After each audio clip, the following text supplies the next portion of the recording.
Hi guys, I'm Mr. Rider. Welcome back to another video.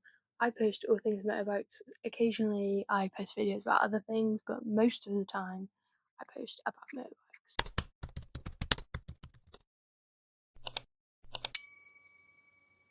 Today we're going to talk about what riding alone has taught me.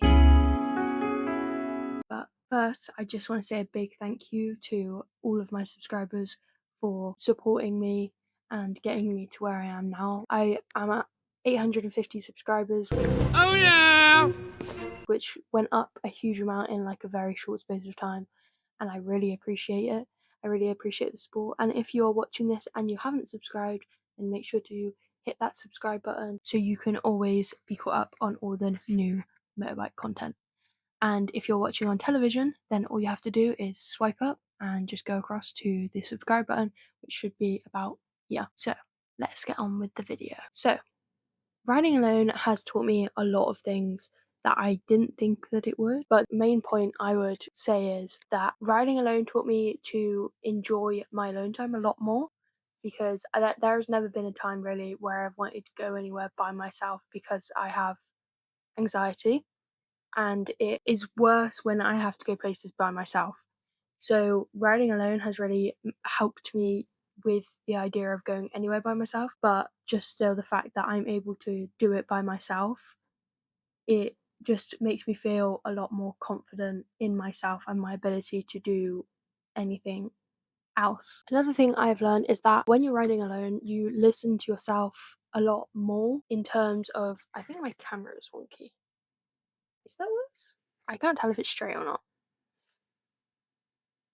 Yeah, so you listen to yourself a lot more when you're alone. There's no pressure to keep up with other people. You ride at your own pace and you kind of learn your limits of when you know you need to slow down, when you know you want to push like ahead. That's why people always recommend that when you're a beginner biker to ride alone for the first few months and not ride with big groups, because riding with big groups tempts you too much. Even if you think that you are able to set boundaries really well with yourself, you still have the temptation there when you're in big groups to be riding the same way that everyone else is, or even just if the group is riding faster than your normal pace, then you want to keep up.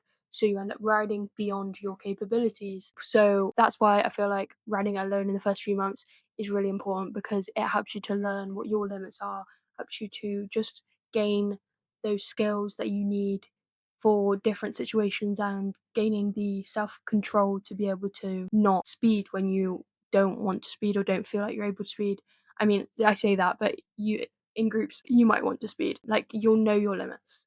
And if you exceed them, then you do that at your own risk, pretty much. Riding alone really builds your confidence because you stop relying on others so much for reassurance. I think this is another big thing with beginner bikers, because they can be a bit wobbly, they can be a bit slow, they can take corners in a certain way, but when you're riding alone, you don't need to be worrying about what other people are thinking about the way you're riding.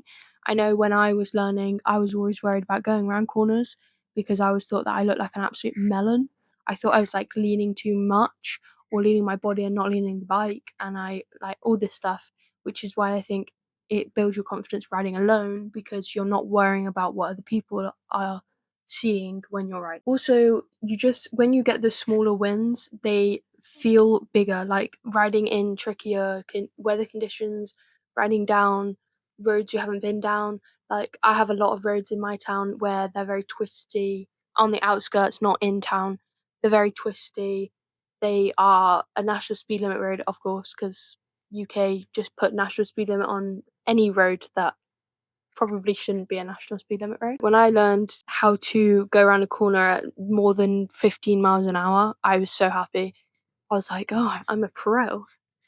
I, of course, did not think that, but I was very happy with myself when I was able to do that. But then the problem with riding with other bikers is that you either push yourself and then you get more losses than you get wins, or you are just worrying about what other people think and you're not even thinking about the fact that you're getting all these small wins, because anything is a small win if you think it is.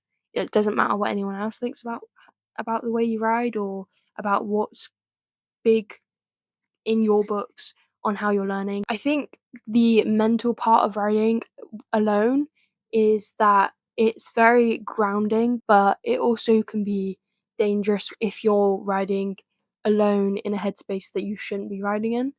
When you're riding in a headspace that's like, if you just feel anxious and you're going on the ride to try and ease your nerves, I feel like that's not too bad because I go on a lot of rides to ease my anxiety. I get away from everywhere, and I'm like, if I'm in a situation that I don't want to be in, I'm like, wow, I came on my bike, so I can just leave whenever I want, and I can go on a ride and chill, and then come back if I need to. But I mean, obviously not with work, but like when I was in college, I used to do that all the time, even though you shouldn't skip classes, guys, but who doesn't? Right! That's it! I have had enough! You get out! But it helps the anxiety to settle, it helps your thoughts to settle because you are so focused on your surroundings and making sure that you're safe and focusing on how you're doing your turns, just everything, that you don't have any time for anything else. So it settles your brain quite a lot. It's also just so loud that you can't hear anything, so your brain can't be loud. Another thing I think you learn from riding alone is that you learn responsibility very fast because if something goes wrong, it's on you. There's no one else to blame. There has been plenty of times when I've taken a corner too fast, faster than I should have, and it will be a really close call, and I'll be like, okay, I shouldn't have done that. There's also been times where I've been riding and I've been going around corners and I've been thinking in my head, I'm like, I think I might be going around these corners too quick, and then not slowed myself down, and there's been consequences because of that. I haven't crashed or hurt myself, and I'm not saying to take corners really fast. I'm saying to learn from your mistakes and to learn from other people's mistakes. And if you're riding on your own, you take accountability for your riding a lot more. So I think one of the most embarrassing and horrible things to happen is if you cause a crash for someone else. Like, there's been plenty of videos I've seen or my own friends who have been in crashes because of other riders who don't know how to ride responsibly when they're with other people.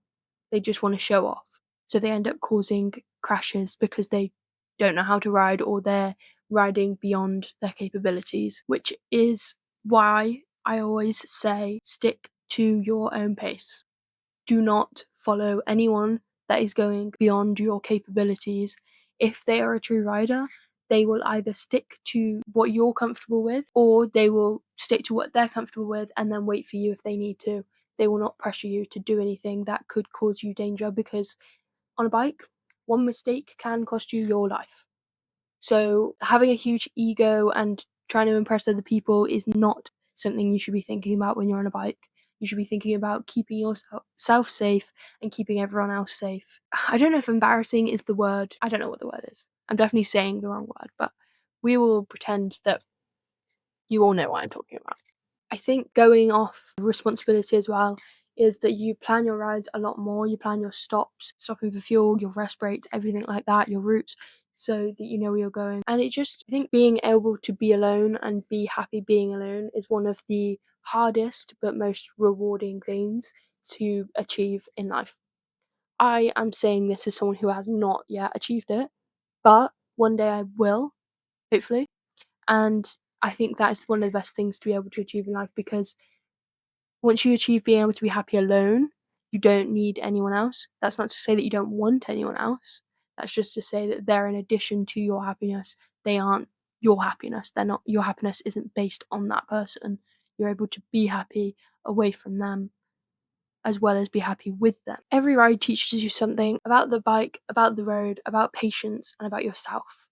It teaches you a lot. And that's what I'm trying to say. I think lone riding can be really, really great if you are comfortable to do that. But I'm not a pro. I'm saying all of this from experience. I'm not saying this from a professional standpoint.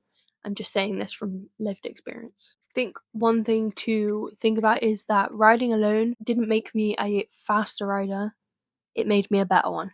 Being fast on a bike isn't all there is to biking, although it may seem like that because they are very fast.